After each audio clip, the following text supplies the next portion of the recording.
All right. Tyson Fury's daddy says that Deontay Wilder can be roughed up and beaten up by Tyson Fury.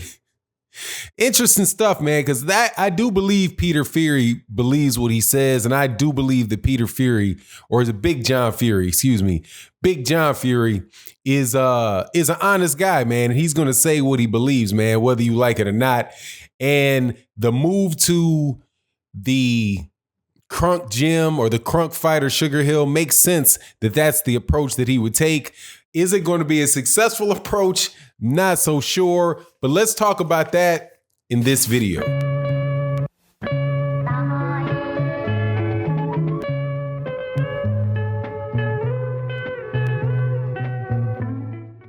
All right. Tyson Fury, Deontay Wilder, huge fight coming up at the end of this month. Today is February 6th.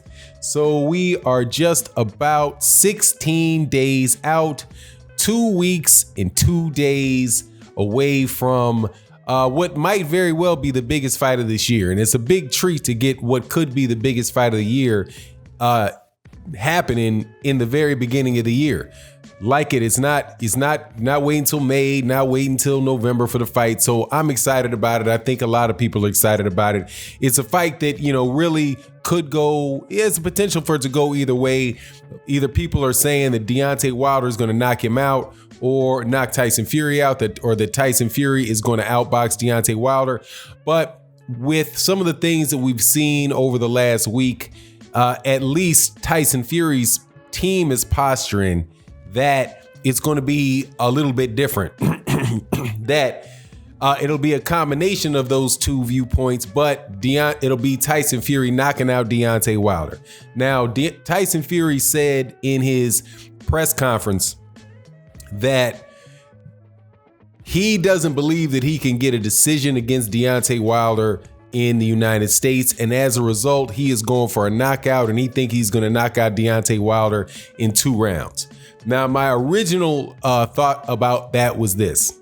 If you think you could have knocked out Deontay Wilder in 2 rounds, you would have done it the first time. Okay? It ain't rocket science, homie. If you thought that you were strong enough and you could maul and beat up and walk through Deontay Wilder, and you could have done it and you can execute this game plan that you're looking to execute, you would have done that last fight. And also, you would have done that the last fight with Deontay Wilder. And also, you would have done that with Sefi Safiri. You would have done that with Francisco Pineda. You would have done that with whatever, Otto Wallin, and you would have Otto Wallin, and you would have done it with Tom Schwartz. You would have done it with them. Why all of a sudden, after 28 or 29 fights and being a professional fighter for 6, 7, I don't know how long he's been a professional, 8 years, maybe 8 years, something like that, 9 years, being a professional that long, why do you just all of a sudden figure out that you can walk through guys and stop them in 2 rounds? Especially an undefeated champion that has over 40 knockouts. So if you come to him, there is going to be something waiting on you when you get there, right? Now, that was my thought when he said it. Deontay Wilder said, yeah, man, Tyson Fury doesn't believe that himself. He said, Deontay Wilder says, I don't know what to think about it, man. They trying to throw me off or whatever. Deontay Wilder's going to have his game plan, and he's going to go in there and try to execute his game plan. Tyson Fury's going to try to execute his game plan. The major part of that is to try to stay awake. Now, but when Tyson Fury's father said that he thinks that he can rough up Deontay Wilder, that makes me believe that is something that his camp is pushing, and they very well might do that, because they very well might attempt to do that.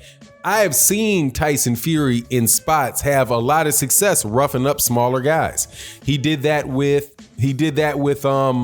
in his last fight after he got that cut against Otto Wallin. In the second round, after Otto Wallin opened his eye up, right, and he was bleeding all over the place in a fight that, man, dude, Tyson Fury gets a lot of breaks, man.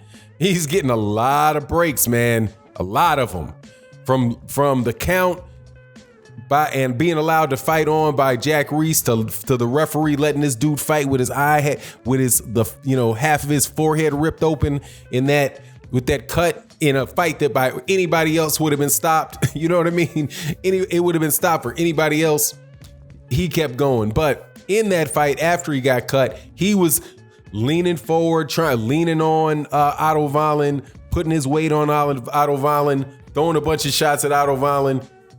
And guess what you saw in that fight when he was leaning on Otto Wallin and doing all that stuff?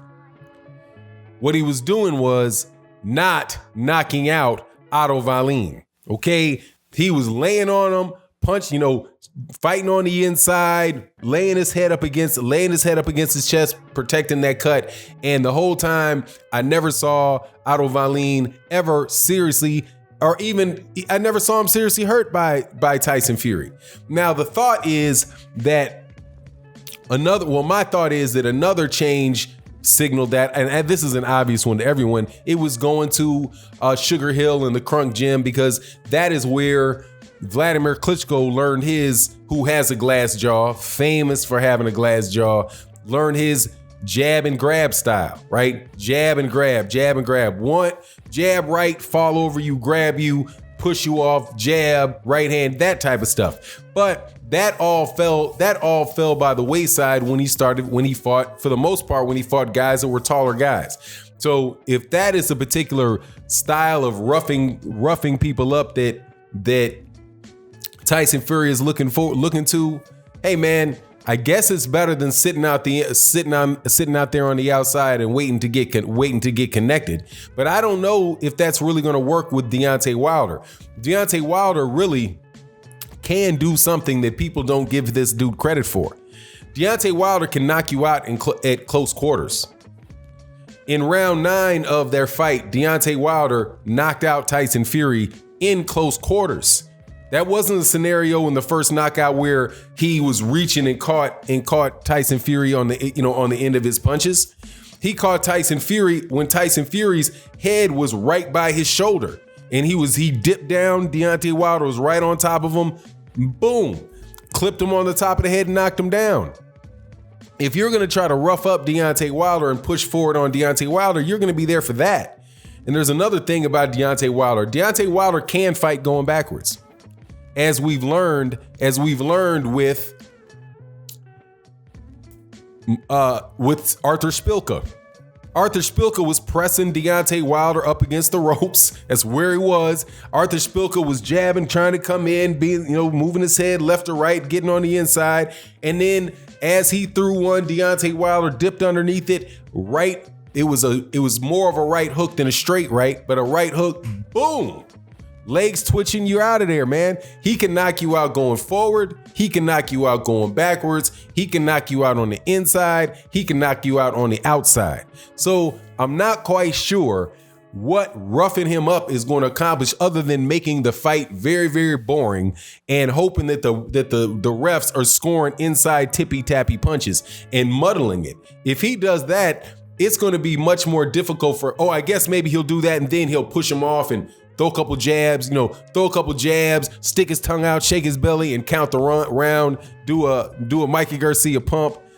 Yeah, that's going to be a hard thing. That's going to be a hard thing to pull off, man. Deontay Wilder. The fact of the matter is this: Deontay Wilder is a very, very hard man to beat, and despite the fact that he's clearly a very hard man to beat, you continually have people talk about how easy it is to beat him.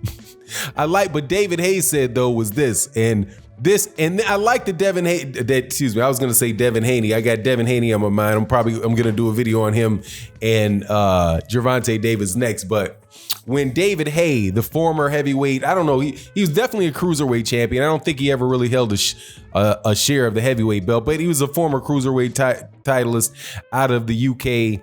It fought Vladimir Klitschko. I think, he got knocked out not too long ago by Tony Bellew in his last fight, but he was a good fighter at the time. And he talked about Deontay Wilder's sparring matches. Now, this is the David Haye that people out of the UK have been saying dominated Deontay Wilder in sparring and, all that sparring crap that always seems to come out of the UK. Always seems to come up out of there. But he was supposed to have dominated Deontay Wilder, but what he says about Deontay Wilder when he's asked about him is that he hurt him worse with 16-ounce gloves on than Vladimir Klitschko hurt him with 10-ounce gloves. Or is it 12-ounce gloves? So with the sparring gloves versus the fight gloves, that's how hard Deontay Wilder hits. It's nothing. It is very serious. But you would swear that people don't, they think that, I think they truly believe that there are people that have in their minds that 40 guys took dives against Deontay Wilder. It's absolutely incredible. But anyway, I'm looking forward to the fight. We'll keep talking about it as it comes up. But look, I appreciate everybody coming to the channel. If you're not subscribed, subscribe. Thank you to everybody that supports on the Patreon, everybody that supports on as a member to the channel, and everybody that comes by the live streams. Make sure you're there for our live streams Monday through Friday, and also OG Boxing Talk on Sunday. And with that, we're out. Peace.